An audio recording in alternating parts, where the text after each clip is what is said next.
Hi everyone, this is Amy from Dayton Nursery in Norton, Ohio, and recently I filmed a video of my top 10 favorite perennial plants. Well, now here in Ohio, it's mid-May, we've passed our frost-free date, and I thought I would shoot a video of my top 10 favorite annual plants. Now, unfortunately, I could not just make a top 10 list, so I have a top 10 list plus 2 honorable mentions I will mention at the end. I will tell you a little bit why I chose these particular plant groups or varieties. Some could be because of their showy blooms, because they're really easy to grow, or maybe they're pollinator magnets. Now, annuals are plants that you need to replant annually. These would include well-known plants such as geraniums, petunias, and marigolds. Perennials are plants that perennially come back, and you only have to plant once. Popular perennial plants are daylilies, sedum, butterfly bush, and so on.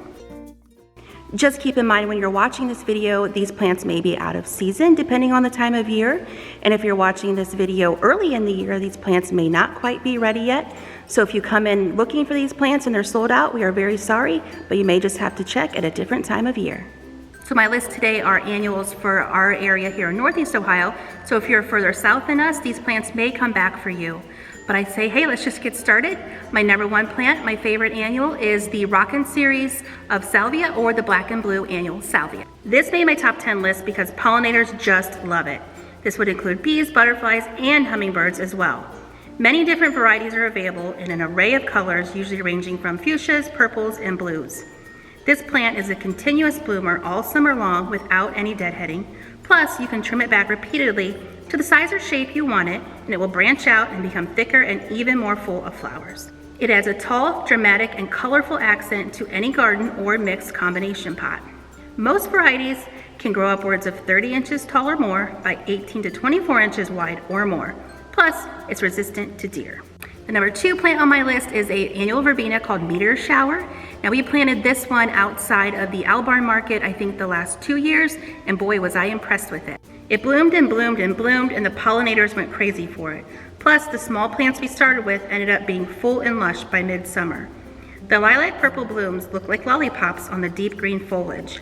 These purple flowers will bloom nonstop until the first frost, with no deadheading required. Again, they attract butterflies and hummingbirds while resisting deer. This plant is perfect for the landscape or even in mixed containers. It is also very heat and drought tolerant, so it's good for that person that forgets to water their plants. And since these plants set little seed, it won't become invasive like most other verbenas of this type. Now, this plant can get tall. It can grow up to 20 to 30 inches tall by about 8 to 12 inches wide.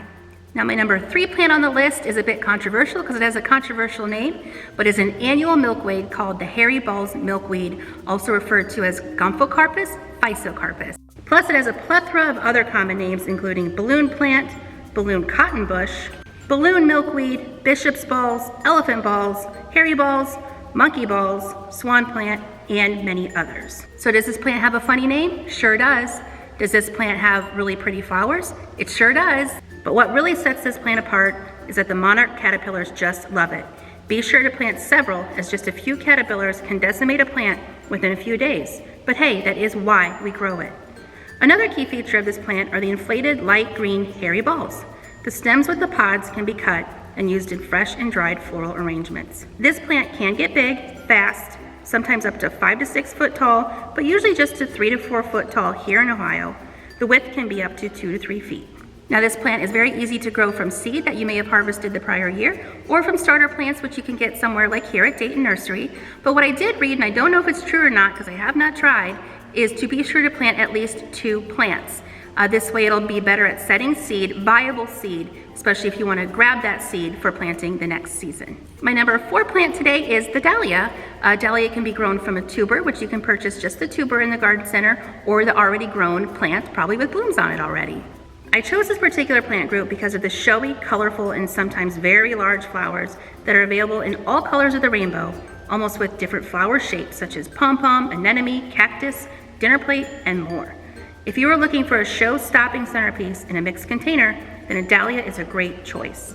They are easy to grow in full sun and very well-drained soil. Plus, this is a plant that keeps on giving. When digging up the tubers in the fall to store over the winter, and we do have a video about that, and I will link that in the description, you may notice the tubers getting bigger and bigger every year, and they are easily dividable and shareable. This plant is best in full sun. I would only give it full sun, and the ultimate height actually depends on the variety. So when purchasing a dahlia, be sure to check that plant tag. So if you're looking for a leafy texture or a bold tropical looking plant, then look no further than number 5 on my list, the elephant ear. Also known as Colocasia, this is another plant that grows from a bulb that you can overwinter and grow yet again. These plants come in a wide variety of colors and sizes and leaf patterns. Some are just green, some are cup-shaped, some are burgundy, and some have different colored veining. They can be used in the landscape, even around ponds or in a mixed patio container. But some varieties can get big, almost massive, so be sure to give them the space they need.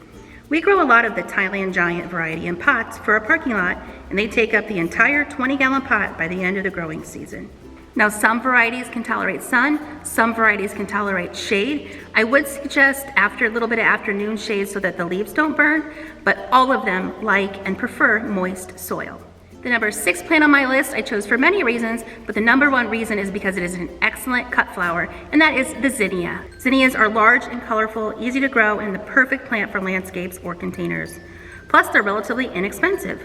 You can start them easily by seed, or they're usually available by the pack or flat. They are available in vibrant colors such as pinks, reds, oranges, yellows, greens, whites, and even new bicolors.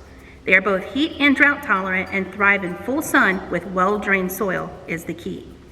If you're looking for a bushier plant and more abundant bloom, be sure to pinch the plants back once in a while to encourage new growth and buds. And usually the stems are very sturdy and do not require staking. And like I said, they make a terrific cut flower.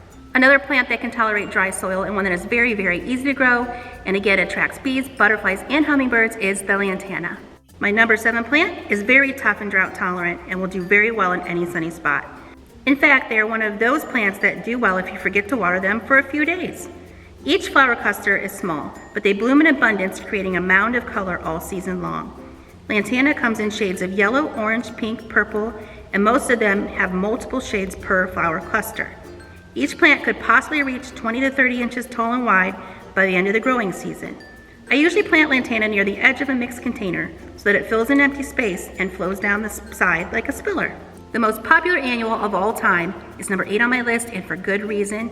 It is a proven winner SUPERTUNIA called VISTA bubblegum. This ultra vigorous petunia can grow a mound upwards of 2 feet tall and even 4 feet wide by the end of the growing season. The bubblegum pink flowers bloom in profusion all summer long without deadheading. They are great in large containers or in a landscape or to trail over the edges of hanging baskets. Now, I don't have personal experience with the other colors in this VISTA series, but VISTA fuchsia and VISTA silverberry are supposed to have the same great qualities and vigorous growth habit. For best results, site this petunia in at least 6 hours of direct sun per day. Also, with a plant that is so vigorous, it uses a lot of energy. This means supplementing frequently with fertilizer to maximize its potential. A liquid water-soluble fertilizer would be great, or one of those slow-release fertilizers like Osmocote would actually be great as well for this plant. Now, I have nothing against regular old impatiens, but the number 9 plant on my list is the New Guinea impatient. These impatiens are vigorous, bloom all summer, and thrive in shadier spots. Afternoon shade would be preferred. Deadheading is also not necessary for this group. They are available in a wide array of flower colors, including all shades of pink, red, purple, white, salmon, and even orange. But what sets these apart is the darker, thicker foliage that is showy all on its own. They will do well in the landscape, in patio pots, or in hanging baskets. This plant can actually be very fussy about water though. If they dry out just a bit, they will let you know and they will wilt. Don't be discouraged though, just give them a heavy dose of water, and even within an hour or 2, they will perk right back up. Now, if you like the look of New Guineas but have a sunny area, try the sun patience, as they are very, very similar but can tolerate hot sun all day. The number 10 plant on my list is the old-fashioned sunflower.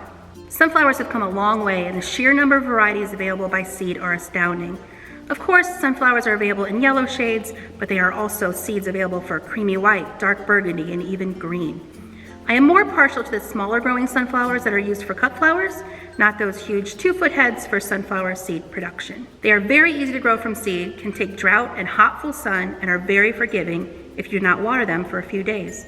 I planted some out in my field and barely watered them, and they did wonderful. One of my favorite varieties that are terrific for cut flowers and a bit on the smaller side is lemonade. The bright lemon yellow blooms are about 5 to 7 inches across and will look terrific in a mixed bouquet with those zinnias I talked about earlier. Okay, so I do have 2 honorable mentions or 2 runners up. And my first of those runners up is just the plain old pansy. I know it's not that exciting, but I am one of those people in early spring that just cannot wait until the pansies are ready.